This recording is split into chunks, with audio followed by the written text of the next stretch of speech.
Bien, primero, bienvenidos todos al centro y muy especialmente bienvenido Ricardo Coutinho, los que venís con él.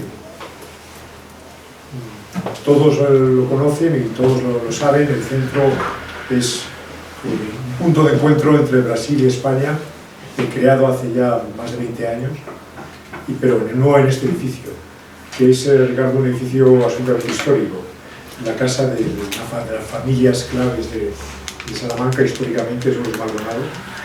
A alguno le cortaron el cuello por rebelarse contra el rey, que yo no creo, no, se cortaron. Fue uno de los comuneros que se levanta a principios del siglo XVI contra el recién llegado, que luego es el emperador, ¿no? Carlos II. Pero, anécdotas aparte, para mí es muy importante el que estés hoy aquí de nuevo, el que vuelvas. Pues estuviste hace ya algunos años justamente en este mismo espacio. Presentarte a los compañeros que nos acompañan hoy aquí. Él es farmacéutico. Un farmacéutico que se ha hecho que se ha dedicado a la política y se ha implicado en la política de su país de modo activo y sigue implicado en ella. Él ha sido gobernador durante 2 mandatos de un estado histórico del Nordeste, Paraíba, y que además antes tiene experiencia como alcalde en João Pessoa, que es la antigua Filipeia. Es decir, que eso tiene algo que ver con nuestro país, los Felipes. Que pasa luego a ser João Pessoa. Pero cuando a través de Aquiles me comentó la posibilidad de invitar a Ricardo a que viniera a tener con nosotros esta charla, este seminario aquí en este lugar, yo recuerdo sobre qué quiero hablar. Sobre lo que quiera, obviamente. Pero yo creo que hay algo importante para los que no conocen o los que no se conocen suficientemente de Brasil. Es casi continental y hay muchos brasileños de alguna manera dentro, ¿no? Y el Nordeste es una parte clave, porque es un lugar donde un momento históricamente es un momento clave, una parte clave de Brasil, vinculado a las primeras presencias europeas en Brasil, que aparte obviamente de Salvador, Río, pero muy importante el Nordeste, por la caña de azúcar y otras cuestiones. Además, un lugar de encuentros y desencuentros entre potencias europeas. La presencia holandesa, el sitio donde está, y es, insisto, un lugar clave. Pero ese lugar clave deja de serlo económicamente y parece un lugar de migración. El propio Lula es nordestino, pero luego criado o recriado en São Paulo, ¿no? Es decir, es un lugar que ha perdido de alguna forma el peso económico, pero sí tiene un importante peso político. Sin duda, yo creo que eso es algo que debemos, invito a que reflexione con nosotros, a alguien que en este momento también candidata para continuar activamente en la gran política de Brasil, en un periodo clave que esperemos se abra a partir del 1 de enero del próximo año, es decir, con nuevos actores. Pero eso es algo que los brasileños tienen o tenéis que decidir. Espero que os equivoquéis poco y toméis una decisión que refleje realmente los intereses o lo que creemos, aquellos que amamos Brasil, los que creemos que deben ser las prioridades de Brasil, y recuperar un peso internacional que obviamente se ha perdido. No puede ser la única noticia que venga de Brasil, noticias negativas sobre hay incendios en el Amazonas o hay corrupción o lo que fuere, ¿no? Es un protagonista que debe estar ahí. A mí me gusta mucho recordar una cita de Stefan Zweig, que es Brasil, el país del futuro, ¿no? Y algún malvado presidente de Francia, ahora que están de elecciones, se le ocurrió decir que el problema de Brasil es que siempre es el país del futuro. Pero yo prefiero ser siempre el país del futuro a ser el país siempre del pasado. Y ese es el gran atractivo que para muchos de nosotros, para mí desde luego y para algún otro que me acompaña, tiene Brasil. Ricardo, tienes la palabra y que nos cuentas. Obrigado, professor Inácio Perdugo. muito bom dia. Se porventura a minha dicção, o meu portunhol ou o meu português não for bem compreendido, fala, né, me diz que eu falo um pouco mais lento, tal.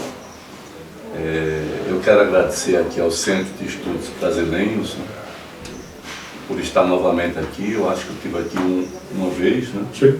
Estive aqui uma vez, mais vezes em Barcelona, em Salamanca, também em Barcelona, mas em Salamanca eu já estive aqui umas 3 vezes, acho.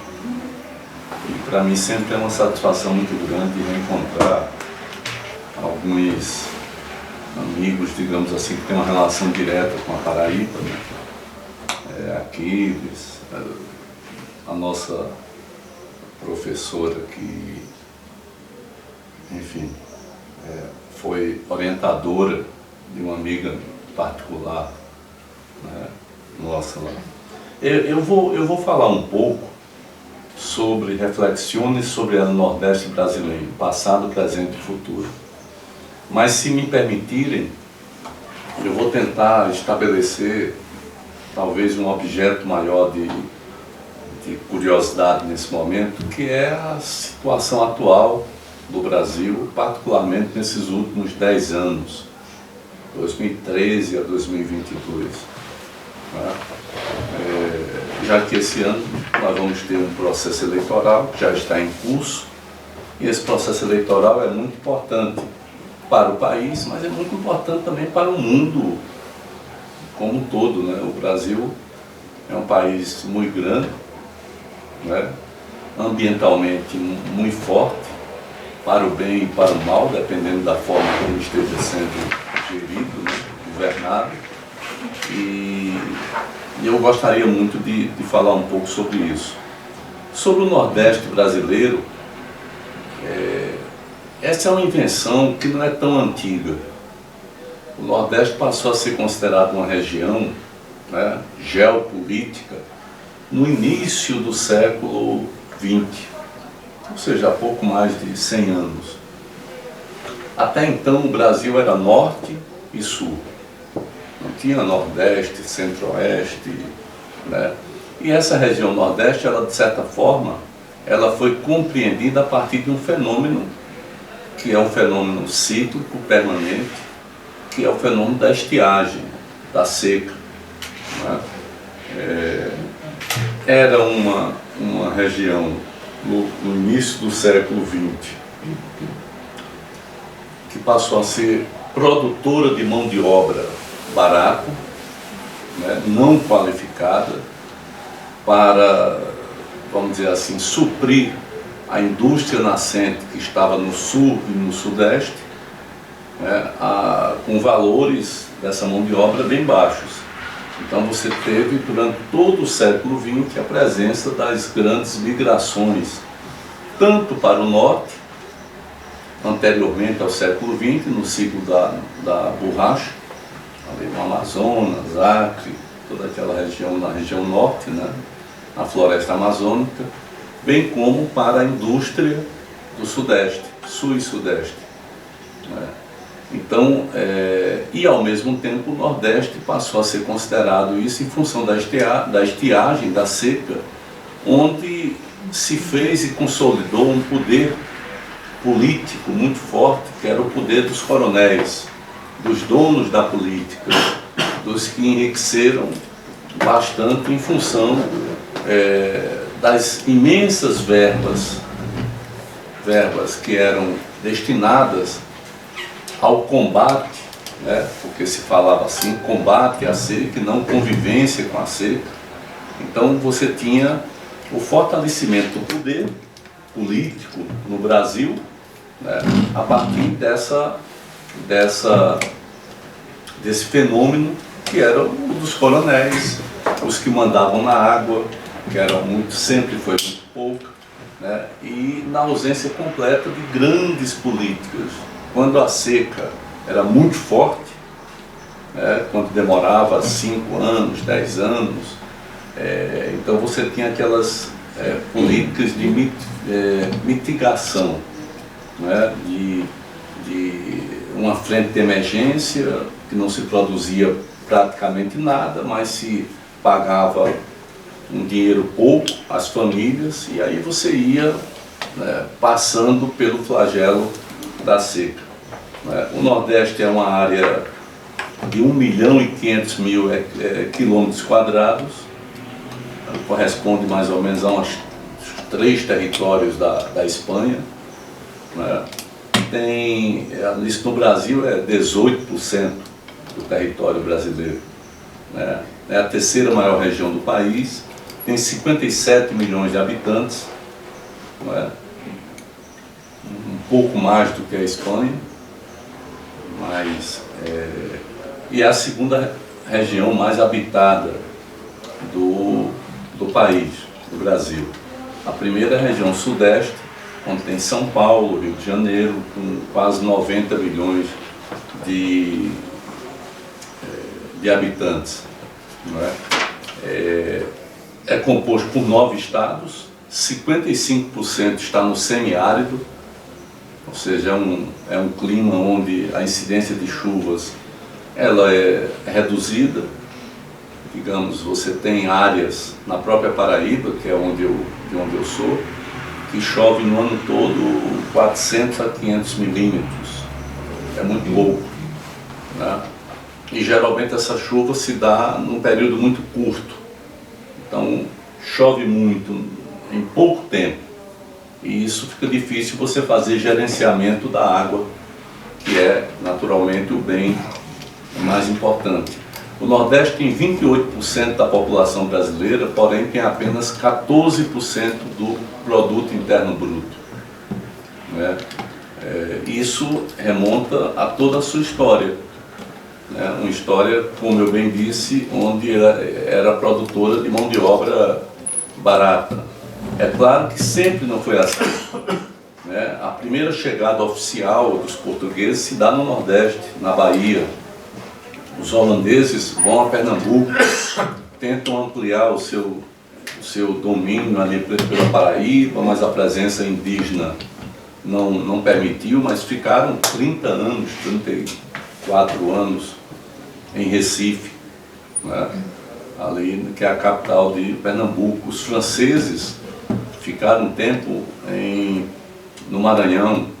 Portanto, o Nordeste, por conta do ciclo da cana-de-açúcar, na época da colonização, era o que interessava aos povos estrangeiros em relação ao Brasil. O foco era o Nordeste em função exatamente disso, do ciclo da cana-de-açúcar. Como eu disse, 55% é semiárido, portanto, poucas políticas públicas foram desenvolvidas ao longo do século XX. E não é mais porque o Maranhão não tem semiárido. O Maranhão já é bem parte da floresta amazônica. Ele faz a acomodação entre o semiárido e a floresta amazônica. Mas se você for pegar os estados, como Bahia, Sergipe, Alagoas, Pernambuco, Paraíba, Rio Grande do Norte, Ceará e Piauí, você chega a mais de 70% do território com características do semiárido, e isso vem sendo ampliado ao longo dos anos. Na própria Paraíba, nós temos uma região chamada Brejo Paraibano, e é brejo porque antigamente tinha água, mas você percebe claramente que agora mesmo nós temos um colapso de água nessa região, que é uma região turisticamente forte para o nosso estado. Então essa convivência com um grande problema nosso, que era exatamente a falta d'água, é uma convivência bastante desafiadora. O PIB da região Nordeste está em torno de 180 bilhões de dólares. É muito pouco, porque dá um PIB per capita aí de 3 mil dólares apenas. O per capita da Espanha chega a 41 mil dólares. você tem um rendimento médio mensal dos trabalhadores, médio, né, de 250 euros, que é muito pouco. Né? Nós temos uma taxa de desemprego alta, esse dado que eu tenho é 15,6% de 2020. Né? E a exportação geralmente é muito mais de produtos agropecuários. Né? A gente exporta ainda muito açúcar, né, que é um produto principalmente dos Estados Unidos, cacau, que é onde se fala o chocolate, né, castanhas, algodão ainda. O Nordeste, na década de 50, do século 20, 60, era muito forte pelo algodão, mas aí houve uma praga chamada bicudo que destruiu praticamente essa cultura, né, e agora é que se tenta se recuperar. Né. A parte do semiárido, a grande expressão hídrica do Nordeste é o Rio São Francisco, né, que é um rio basicamente de integração nacional. Ele nasce no Sudeste, mas percorre todo o semiárido, e após o governo do presidente Lula, teve uma importante obra hídrica, a mais importante obra hídrica do país, que foi exatamente a transposição, né, o compartilhamento de bacias do São Francisco com outros rios de 4 estados, né, Pernambuco, Paraíba, Rio Grande do Norte e Ceará, que são os estados onde a estiagem é mais difícil, é mais dura. Né? Eu governei 8 anos a Paraíba. Dos 8 anos, 7 anos foram com índices pluviométricos muito baixos. Nós tivemos que conviver com políticas públicas que o Estado adotou, que ia desde rações para os rebanhos, né? Rações subsidiadas para quem podia pagar, e rações doadas para quem tinha, sabe, uma cabra, 4 cabras, 10 cabras, enfim. Cabras é caprino, né? Que é uma cultura muito forte no Nordeste e particularmente na Paraíba.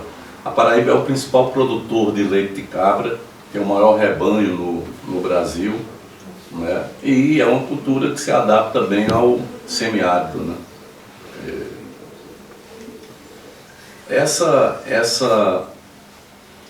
digamos assim, início de transformação do Nordeste, ele se dá muito com a ascensão dos governos ditos progressistas, né? No início do século XXI, a partir da eleição do presidente Lula. Então você teve uma expansão muito grande, por exemplo, da malha universitária, as universidades, os institutos federais de educação, ciência e tecnologia, né? O presidente Lula teve uma visão extremamente importante de horizontalizar a presença das universidades. Então, só do Instituto Federal de Educação, Ciência e Tecnologia foram criados mais de 500 campos, que é muita coisa.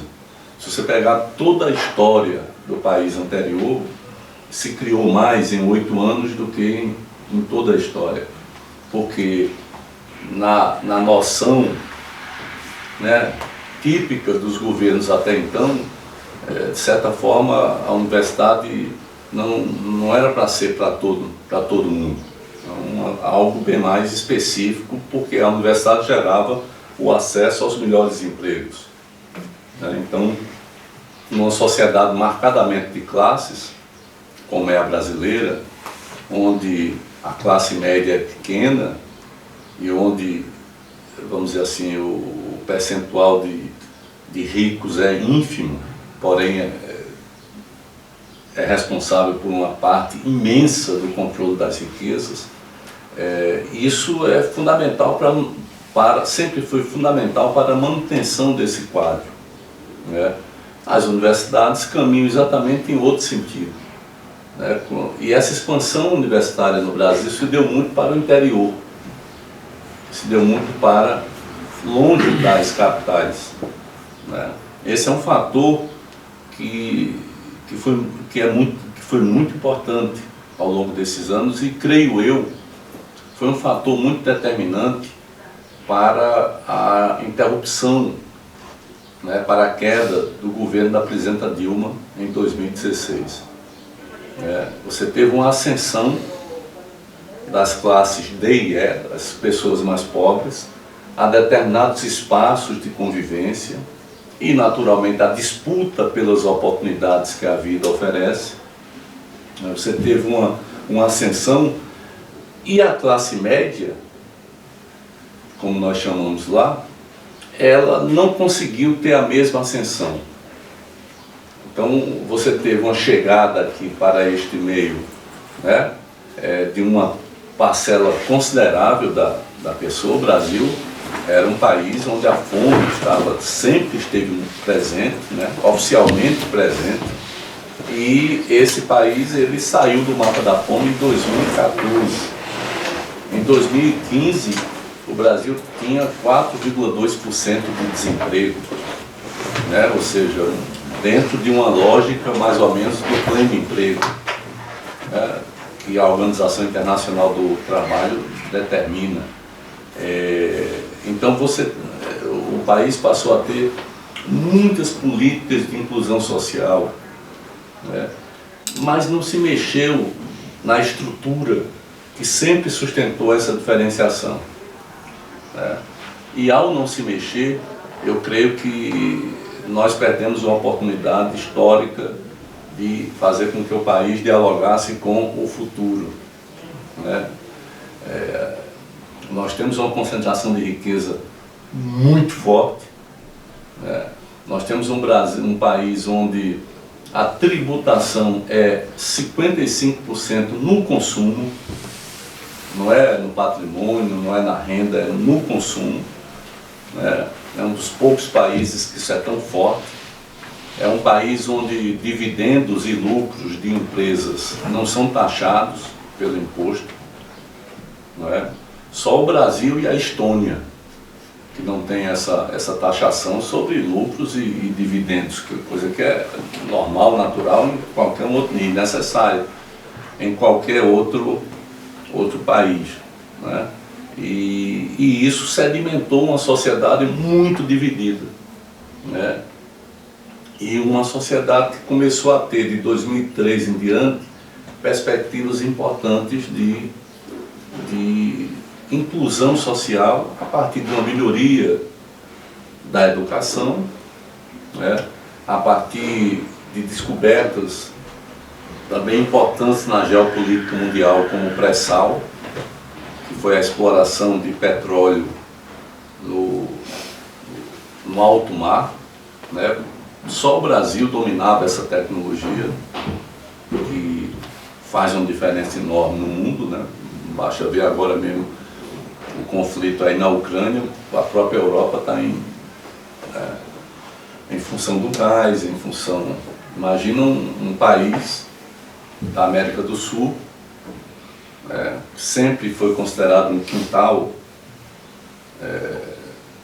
dos Estados Unidos, do ponto de vista dos interesses, né? São muito fortes naquela região, e esse país ele começa a ser mais começa a ter uma visão multipolar do mundo, participando do BRICS, fundando o BRICS, que era um grupo de países, Brasil, Rússia, Índia, China e África do Sul, portanto as potências em desenvolvimento, e onde, de certa forma, o conjunto de recursos disponíveis para investimentos estarão alocados nesses próximos tempos, né?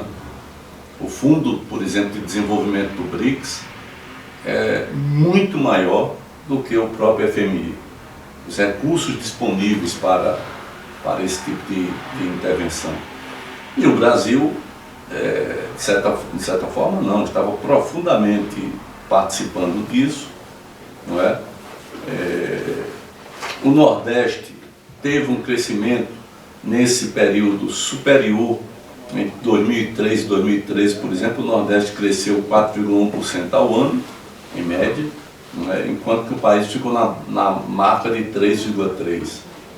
Acontece que se isso permanecesse, né, só em 40 anos, se essa diferença permanecesse, só em 40 anos nós teríamos a participação do PIB, do Produto Interno Bruto do Nordeste, se igualando à região Sul.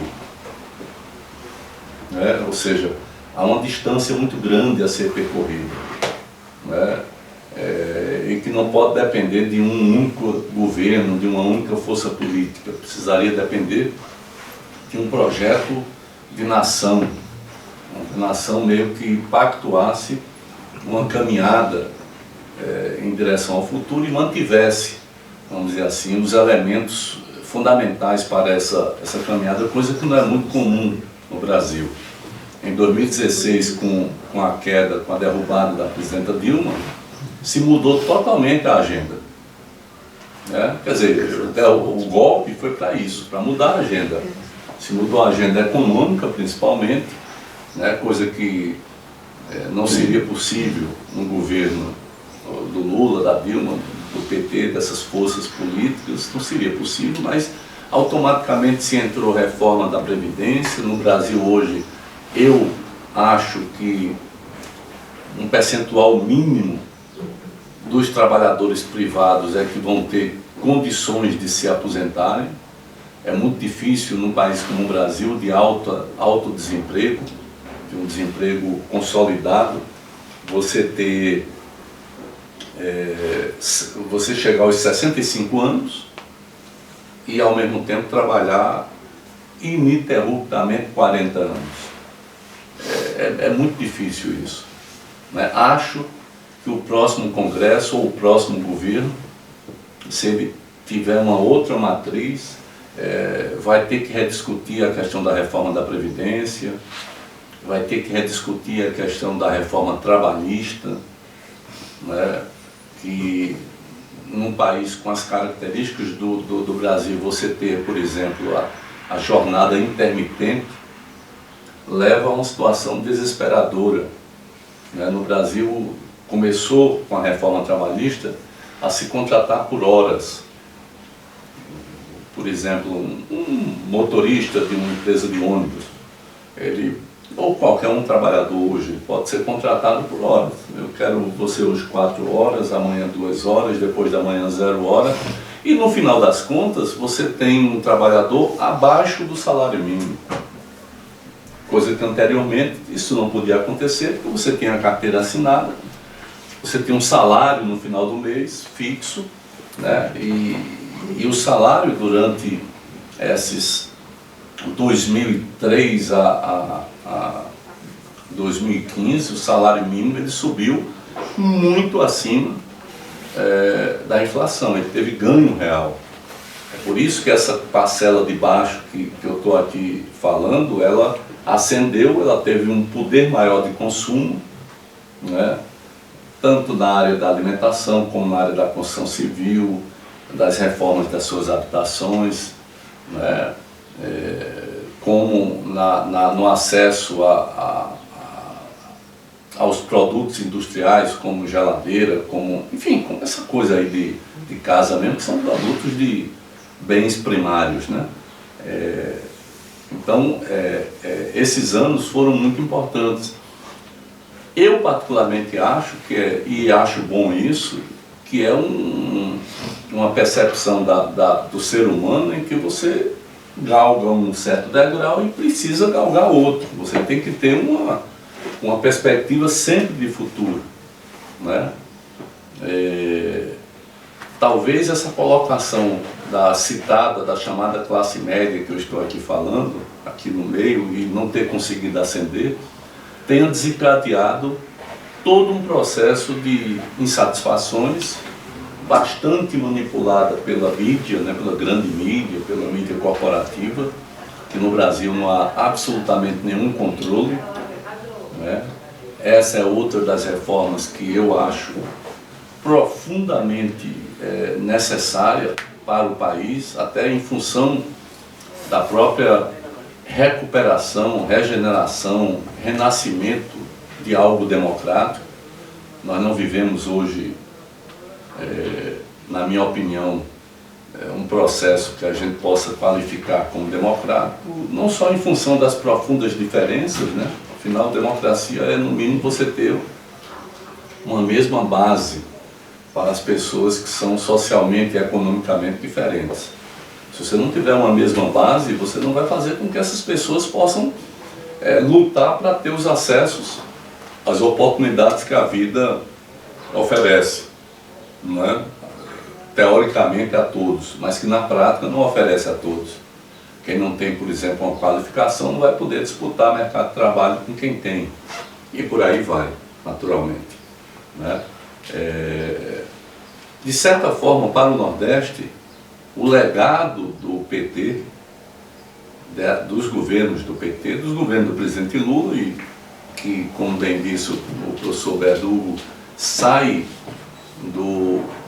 nasceu no Nordeste, né? Então é o típico, é a típica história que eu falei anteriormente, do nordestino que nasce ali no semiárido, que não tem água sequer para não ter onde trabalhar, tem que pegar um pau de arara, que era um caminhão, né? Antigamente se transportava muito, se fazia viagens em caminhões, né, para o Sudeste, vai ser mão de obra barata lá no Sudeste, consegue fazer um curso técnico ali de torneiro mecânico e, enfim, o diferencial na vida dessa pessoa foi o movimento sindical, né? Foi o associativismo, foi que no Brasil estava numa época crescente, nós vivíamos uma ditadura expressiva que durou 21 anos, né? E o movimento sindical foi talvez a primeira resposta para derrubar a ditadura, né?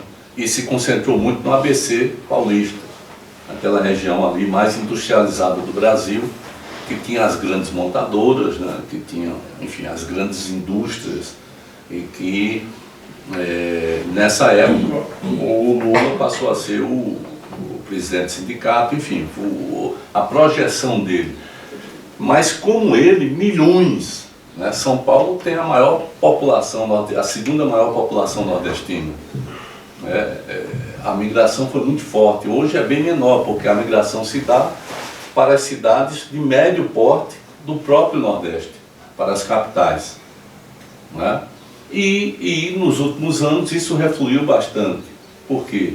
Porque as políticas de acesso à água, segurança hídrica, expansão universitária, de escolas técnicas, elas foram consolidando as populações onde elas querem ficar, né? Ninguém quer fugir de onde mora para poder arriscar uma vida em outro canto que não tenha, onde se saiba absolutamente o que pode acontecer, né? Não tem nada certo, nada concreto. Então, nesses anos aí de 2003 a 2015, o Nordeste sofreu um processo bastante positivo de intervenções, de investimentos, e aí eu poderia citar, como já citei, as universidades, muito investimento em rodovia, fortalecendo o comércio, né, investimento em portos, Porto em Pernambuco, o SUAP, né, tem 40 anos de existência, mas nesse período teve mais investimentos do que em todo o período anterior junto, né? Pernambuco, inclusive, se desenvolveu bastante, o Porto de Pecém, lá no Ceará, um porto de minérios no Maranhão, exportação de minérios, enfim, tudo isso foi conquista muito daquela época, né? Você teve a transposição do São Francisco, que é uma obra de 8 bilhões, uma obra bastante significativa de investimentos, enfim, e você teve muita política compartilhada do governo federal com os estados, política na área de recursos hídricos, né? Eu, por exemplo, não foi todo, na época que eu governei o estado da Paraíba, em 8 anos, não foi todo do governo federal, não foi todo compartilhado, mas assim, a gente conseguiu ou concluir ou deixar em execução 1.500 quilômetros de adutoras. Adutora é onde a água caminha, né? Que é muita coisa. É muita coisa. Se você olhar assim, a gente conseguiu num estado que não é rico, é um estado assim, que tem... O estado da Paraíba tem um orçamento, ou tinha na minha época, de 10 bilhões de reais. 10 bilhões de reais chega a 2 bilhões de dólares por ano, que é muito pouco para uma população de 4 milhões, né? Mas foi possível fazer assim, 2.600 quilômetros de estradas. Então, é um estado que se preparou muito, aproveitando esse momento, né? E dessa forma foi o Nordeste como um todo. O Nordeste teve uma boa governança. Aquele Nordeste que no início da minha fala eu falava no poder dos coronéis, nos últimos 40 anos esse poder foi quase que dizimado, né? Você teve uma governança bastante diferenciada nos estados. O último estado a derrotar as oligarquias foi exatamente o estado da Paraíba, né? Você sempre teve uma predominância das famílias, né? que controlavam politicamente, economicamente.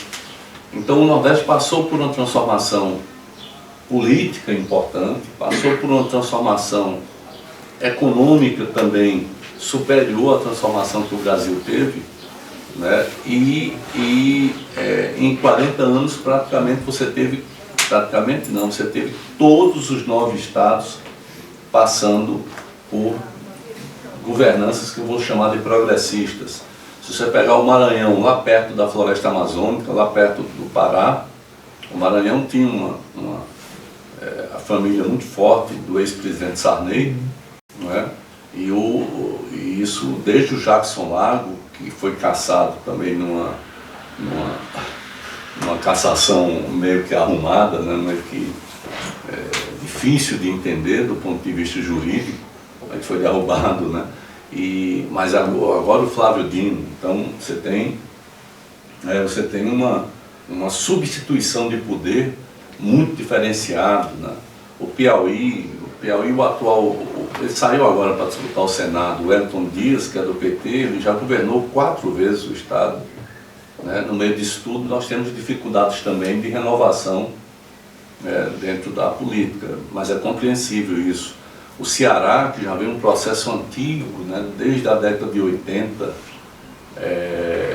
mas que era uma terra muito dita de coronéis, aí, então você tem lá atrás um pessoal mais identificado com o PSDB, Tasso Gereissati, depois o Ciro Gomes governou o estado, e eles mantiveram um mesmo caminho para o estado. E o Ceará é um estado que mais se desenvolveu no Nordeste brasileiro, um dos que mais se desenvolveu no Brasil, né? É um estado muito promissor. O Rio Grande do Norte, a Paraíba, Pernambuco, que teve um bom momento na época do presidente Lula, mas depois os problemas cresceram bastante, né? Mas é um estado também muito forte, a Bahia, né? A Bahia, que é o maior estado do Nordeste, um dos maiores do Brasil, e é um estado também muito problemático, porém muito forte, né? Muito forte. A indústria petroquímica é muito forte na Bahia, enfim, né? Então esse processo todo, ele de certa forma explica o que é que nas eleições de 2018, né? E eu vou falar um pouco de eleições agora, se me permitem.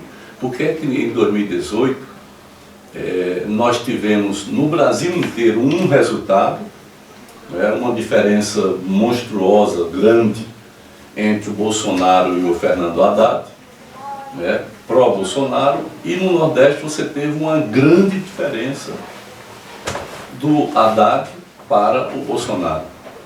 Alguns analistas, que na minha opinião não entendem nada de análise política, mas servem ao status quo lá, né? Alguns analistas diziam que era porque o Nordeste era dependente dos programas sociais. Era essa a explicação para poder dizer que o Nordeste tinha votado no atraso, né? Na essência, eu penso que é exatamente o inverso. Porque se é verdade que a população majoritariamente daquela região dependia de programas sociais, né? Evidentemente que o voto mais fácil seria o voto para aquela linguagem mais rasteira. E a linguagem mais rasteira foi sempre a de Bolsonaro.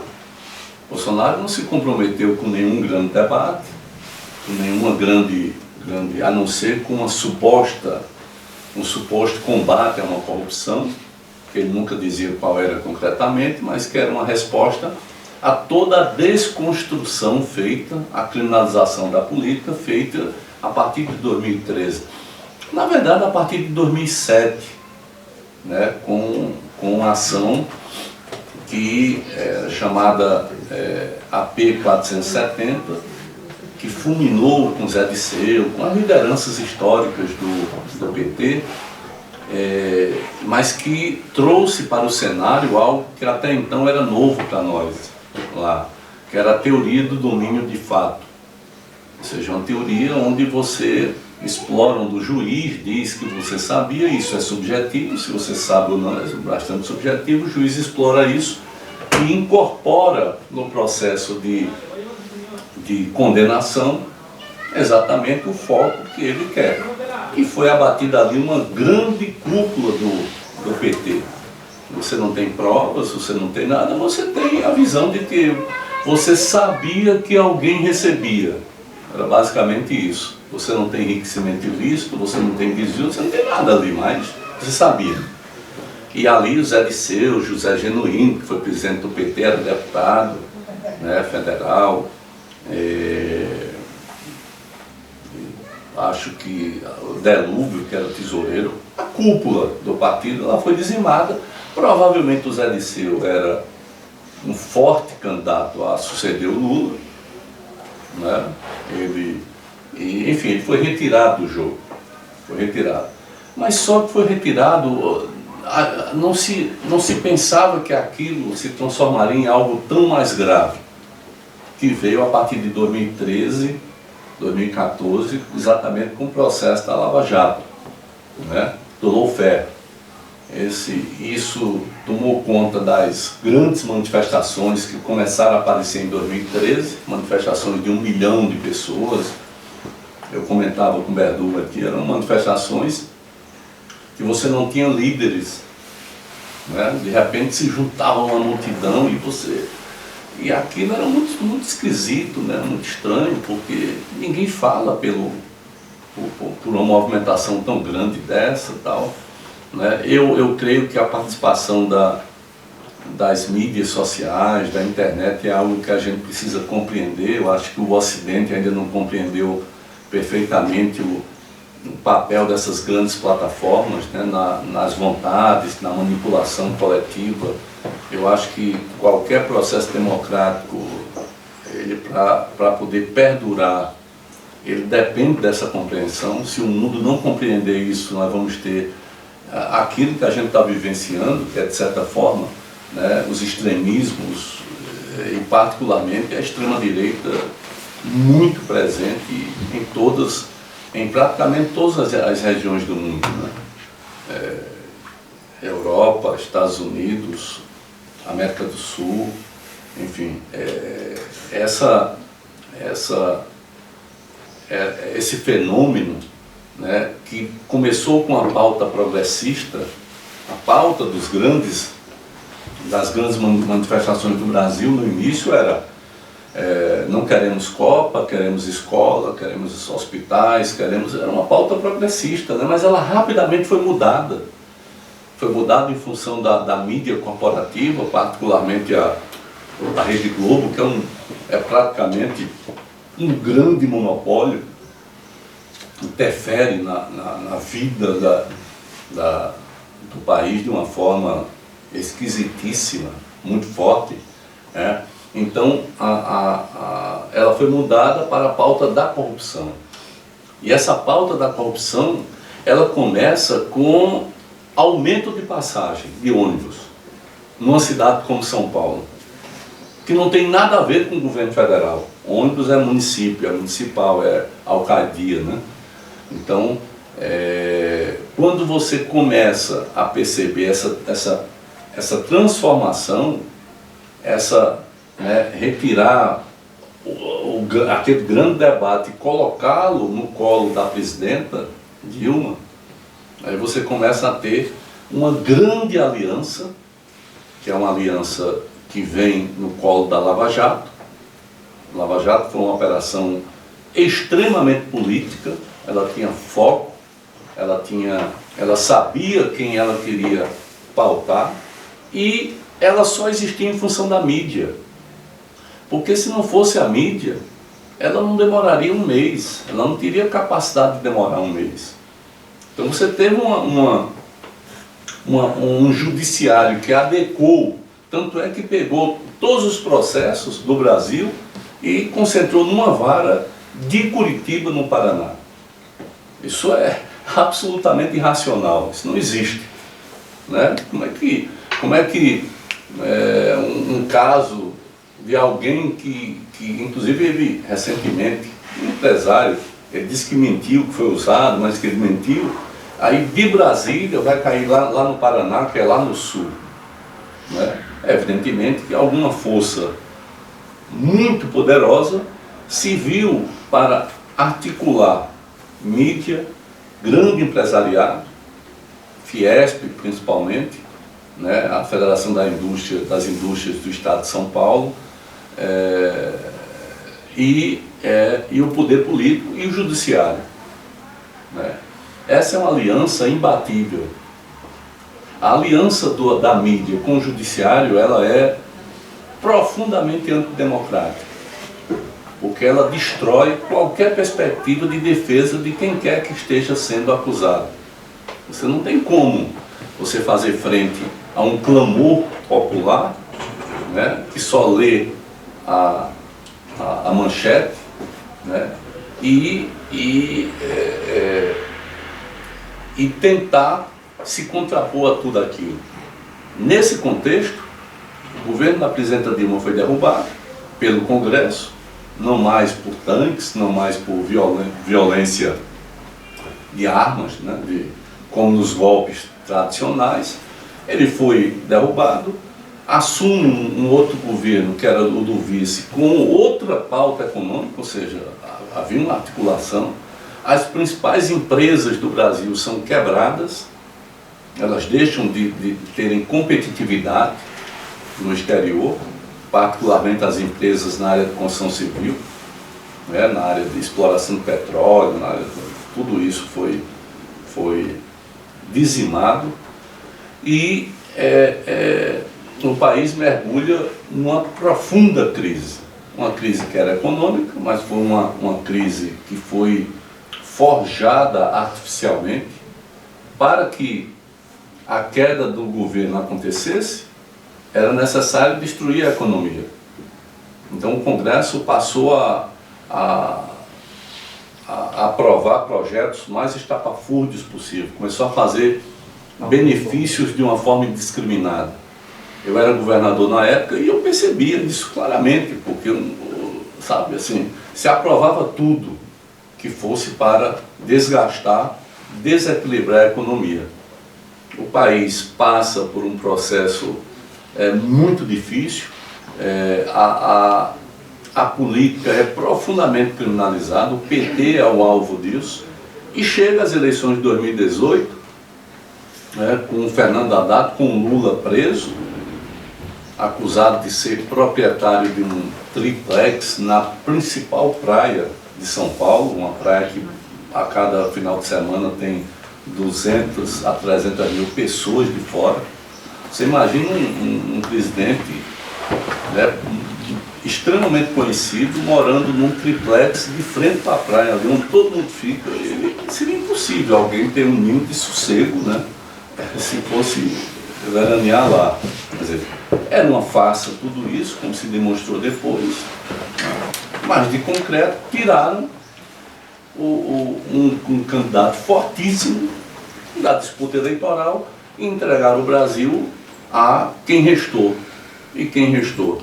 Quem restou foi Jair Messias Bolsonaro, um obscuro parlamentar de 28 anos, né? Uma pessoa com relações profundas com as milícias que eram muito fortes naquela época no Rio de Janeiro, hoje estão sendo fortalecidas no Brasil inteiro, né? Porque o Brasil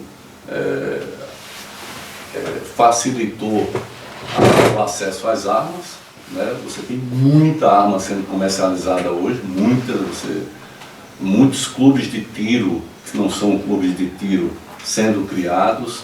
Enfim, o Brasil entrou num processo extremamente delicado, né? E que resultou nessas eleições de 2018. A eleição de Bolsonaro, com todo esse apoio, onde ele praticamente não participou de nenhum debate, ele não precisava falar nada, ele simplesmente ficou por ali fazendo arminha e tal, e a mídia o sustentava, né? E mesmo assim o PT elegeu a maior bancada de deputados, mas uma bancada que era a metade do que ele já teve. Houve uma dispersão muito grande, os partidos muito fragilizados. Aí você tem bancadas como Ruralista, que é a bancada de empresários rurais, com um peso muito grande. Você tem bancada de pastores evangélicos com um peso muito grande, porque eles são eleitos em vários partidos. Enfim, a democracia ela foi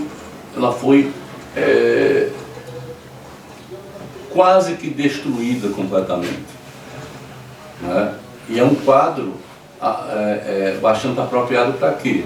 Para o governo da antipolítica, e o Brasil entrou nisso. Então, quando você pega um país daquelas dimensões, com capitais tão importantes como a questão ambiental, como a questão da floresta amazônica, como o que resta da floresta da Mata Atlântica, quando você pega isso, né, e você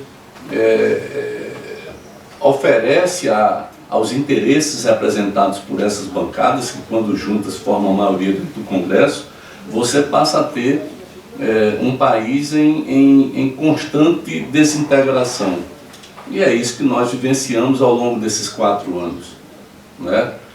O Nordeste, diferentemente, retomando aquilo do que se dizia, o Nordeste, ele expressou um crescimento, né, da consciência crítica coletiva bastante expressivo, porque ele conseguiu pela primeira vez ter uma identidade. O que caracteriza uma região é a identidade que ela tem, seja ela econômica, seja ela política, é isso que caracteriza. E o Nordeste, pela primeira vez, ele meio que expressou isso, porque teve uma identidade forte na expressão política. E isso permanece, creio eu, até hoje, né? Nós estamos num processo eleitoral, o país está uma grande parte do mundo olhando para lá, né? A continuidade de um governo que existe lá é algo bastante temerário. Eu, particularmente, acho muito difícil a continuidade desse governo, né? Não só porque ele perdeu todos os apoios, mas também porque ele ficou muito pequeno em função das coisas estapafúrdias, das coisas terríveis que foram acontecendo. O Brasil teve 670 mil mortes por Covid, né? É claro que a Covid mata, né? Mas é claro também que o governo liberou a Covid, né? O governo é um inimigo da máscara a todo momento. O governo demorou a comprar vacina. O Brasil tinha um programa de vacinação que era exemplar, que era muito fácil, né? Eu lembro que aquela gripe H1N1, eu era prefeito de João Pessoa na época, então as vacinações passam muito pelos municípios, são dos municípios. O governo federal manda as vacinas, os estados distribuem e os municípios aplicam, né? Eu lembro que no final de 2009 nós fizemos uma vacinação foi 93% de cobertura. O Brasil hoje tem 86% com a primeira dose, 75% da população com 2 doses e com 3 doses, né, 36%. Né? E esse atraso, né, e a desqualificação da vacina foi algo muito sério, que marcou muito, porque você imagina que é 670 mil pessoas. Dessas 670 mil pessoas, 400 mil eram da Previdência, né, eram aposentados, né? Sabe, é algo muito difícil. O Brasil passou, ele não tem mais nenhum grande investimento, se comportou como os precursores, os que formularam a Lava Jato queriam, né, como um país sem capacidade de competir externamente, né? E ele perdeu esses apoios todos do sistema financeiro, do grande empresariado, da mídia que está rachada, né? A Rede Globo hoje faz oposição a Bolsonaro e tal. Então, e ao mesmo tempo é um cidadão sem qualificações, né? Para fazer os grandes debates, para conduzir uma nação, enfim. É claro que eu estou falando aqui uma opinião pessoal de quem tem lado, né? E eu tenho um lado, né? Claro, eu não estaria fazendo uma análise sem ter um lado nisso. Eu tenho um lado nisso, acho que o país piorou e muito, e acho que é preciso resgatar isso o mais urgente possível, porque senão nós estaremos muito próximos, se não já dentro, de um processo de barbárie mesmo, né?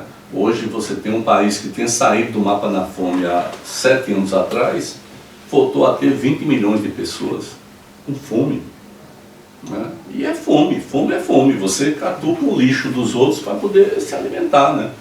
Você tem um país com 115 milhões de pessoas que não tem as 3 refeições completas, falta uma ou falta 2 e a pessoa vai escapando por ali, né? Você tem um país que está querendo vender a sua central, o seu sistema de elétrico, que é fundamental para qualquer país, né? Você não pode disponibilizar para um outro país o controle da sua energia. Isso não existe em canto nenhum do mundo, não é possível isso, né? É um país que está desmontando a Petrobras. Nenhum país do mundo está fazendo esse caminho. Todos os países vinham com esse caminho, que eu vou chamar aqui de neoliberal, tal, vinham com esse caminho até a Covid, e quando descobriram que não conseguiam produzir nem máscara, nem respirador, quando descobriram isso, meio que estão reformulando tudo, por razões óbvias, né? Então, mas o Brasil é como se isso, o governo brasileiro, melhor dizendo, o governo brasileiro é como se isso fosse um argumento para aprofundar essa política, que é uma política muito difícil. Enfim, então uma perspectiva para 2022 é que você vai ter uma região como a do Nordeste votando majoritariamente novamente, né, no candidato dessa esquerda democrática, né, representado pelo Lula, e o Lula faz uma aliança com o centro, né, o vice do Lula deve ser o ex-governador de São Paulo, Geraldo Alckmin, né, e ao mesmo tempo o grande debate que se faz é qual o programa que será apresentado, que de certa forma ele já vem sendo alinhavado, né? Você vai ter que ter uma reforma tributária que eu chamo de progressiva, você vai ter que encarar isso, coisa que o Brasil nunca encarou na sua história, vai ter que encarar, precisa encarar, né? A civilidade e a negação da barbárie passa por isso, em quem financia o Estado, né? Isso vai ser uma pauta importante. O combate à fome, naturalmente, junto com o incentivo à agricultura familiar, que é um grande fator de inclusão social. O Brasil é muito forte na agricultura familiar, né? Então, que é aquela agricultura das pequenas propriedades, né, onde a família é o centro e tal, mas você já tem grandes cooperativas de agricultores familiares, você tem o próprio movimento dos trabalhadores rurais, sem ter um MST, economicamente muito forte, né, porque sobreviveu a esses anos aí de 2015 para cá, né, e um possível governo que chega no mês de abril com uma vantagem muito grande em relação aos demais, né? Se você pegar a historiografia política brasileira, você vai ver que em nenhum outro processo eleitoral você chega no mês de abril com uma vantagem tão expressiva de um candidato sobre os demais. A busca pela chamada terceira via, que é uma forma que vários setores das elites no Brasil têm de não quererem um Lula, mas é muito feio querer Bolsonaro. Tá em desuso isso, né? Então, não querer o Lula, então é procurar um terceiro candidato. Só que isso praticamente não consegue vingar dentro do Brasil, né? Não só porque essa terceira via foi consumida pelo bolsonarismo durante esses anos, então é muito difícil hoje você chegar e dizer, olha, eu não quero mais saber disso não, agora eu sou diferente e tal. Então você tem uma polarização, mas é uma polarização entre um que tem quase que o dobro do que o outro tem. Agora, será uma eleição muito violenta, né, muito difícil, e uma eleição que também tem uma relação com a América Latina, né? A América Latina passa por um outro processo. Na América Latina você tem o Chile, né, que é um país que tem um processo extremamente curioso, né? Um país que praticamente 30 anos depois resolve enterrar a herança de Pinochet, né? Um país que também é muito violento e que tem uma classe trabalhadora muito organizada, sempre foi um diferencial na América do Sul, e é um país que faz uma constituinte, né, com equidade de gênero, com etnias sendo representadas de acordo com a sua presença. É um país que elegeu um cara de 37 anos, há 10 anos era líder estudantil. Quer dizer, é um país que passa por uma transformação muito forte, né, muito impactante. Você tem uma disputa muito equilibrada no Uruguai, onde a Frente Ampla deve disputar com muita força o retorno ao poder, né? Você tem a Bolívia, que sofreu um golpe violentíssimo em 2019 e um ano depois consegue retomar o poder, né? Ou seja, com uma presença muito forte das mulheres também, principalmente das campesinas, né? Então você tem a Colômbia, que é um país extremamente difícil do ponto de vista do equilíbrio de forças políticas, mas você tem candidaturas lá. A capital, Bogotá, está sendo governada por forças que não são da direita, sempre foram governadas pela direita, agora por forças identificadas com esse outro lado da política. Então a América do Sul faz um caminho que é um caminho diferente, né? E então o Brasil tem um peso muito grande nisso. Para finalizar aqui essas longas, você me desculpem palavras, mas a esperança que se tem é que o Brasil retorne a uma coisa chamada civilidade. Nós estamos lutando por civilidade, não é? É algo que, se fosse há 7 anos atrás, a gente, claro, como qualquer pessoa, sempre iria querer mais. Mas a bagunça generalizada nas políticas públicas foi tamanha, não é? A destruição das políticas públicas foi de um grau tão grave, tão profundo, que o país procura se reencontrar para poder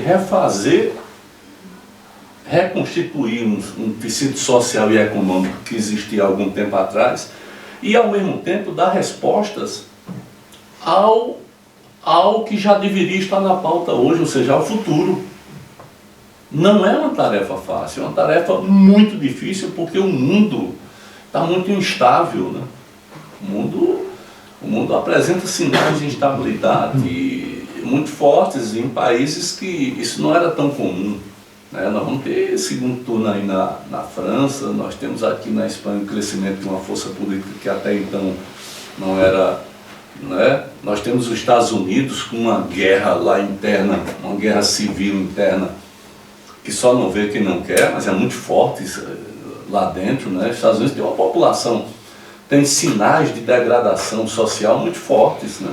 Na área da educação, na área da habitação, na área do... E ao invés de ter respostas, se aprofunda cada vez mais no envolvimento bélico, né, dos Estados Unidos pelo mundo afora, e a população internamente, e a economia e a parte social sem ter respostas. E para a América do Sul, os Estados Unidos, para o mundo, né, mas para a América do Sul principalmente, né, essa posição dos Estados Unidos tem um peso muito grande, né? E para nós, do Brasil, no meio dessa visão de mundo multipolar que deve se configurar, né? Aqui, enfim, isso está se configurando, para nós isso tem um valor fundamental, né? Desde que a gente tenha a capacidade de resolver essa, eu vou chamar, essa problemática da política sendo a antipolítica, né? A antipolítica. Nós estamos vivenciando a antipolítica, e é algo que destrói um país, né? E esse encontro será exatamente esse ano. Eu acho que a aventura de 2018 não se repete, né? Não creio que haja um elemento mais, sabe, porque até as forças políticas que ganharam muito estão exaustas, as forças econômicas que ganharam muito estão exaustas. Você tem um processo assim que você percebe claramente que essa instabilidade não interessa a ninguém, nem interessa a quem detém o poder econômico dentro do país.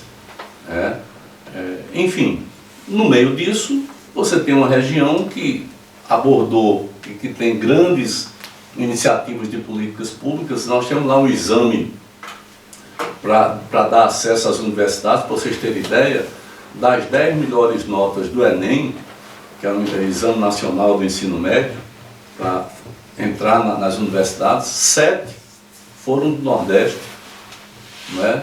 Você tem experiências como o ensino integral, que Leonel Brizola, que foi um governador do Rio de Janeiro, lá na década de 80, através dos CIEPs, já formulava isso, mas que isso se perdeu no tempo, com a eleição, né? Depois com a política se perdeu, mas no Nordeste isso passou a ser muito forte, na Paraíba, no Ceará, em Pernambuco. Quer dizer, o ensino integral, com projeto de vida, com outra estrutura pedagógica.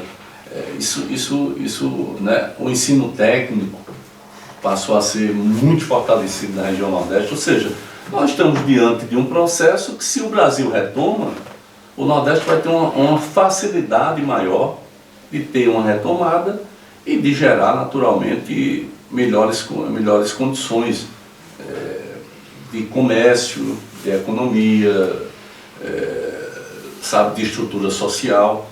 Essa é a esperança que nós temos, e eu particularmente creio muito nisso. Espero que o que a gente está pensando possa se transformar em verdade, porque sobreviver, né, 4 anos com essa concepção, com essa confusão causada pelo bolsonarismo, é muito difícil. É muito difícil. E 8 anos seguidos é algo inimaginável para qualquer pessoa que, conforme eu costumo dizer, tenha lido um livro na vida. Se ler um livro, viver 8 anos com isso, você não ter concretamente perspectiva de futuro para um país de uma dimensão, de uma importância, né, geopolítica, ambiental tão forte como o Brasil. Bom, você me desculpe, Arthur, eu falei demais. Aliás, eu sempre falo muito, mas vocês também me desculpem. Eu sei que o horário não é muito apropriado, mas era basicamente isso que eu tinha.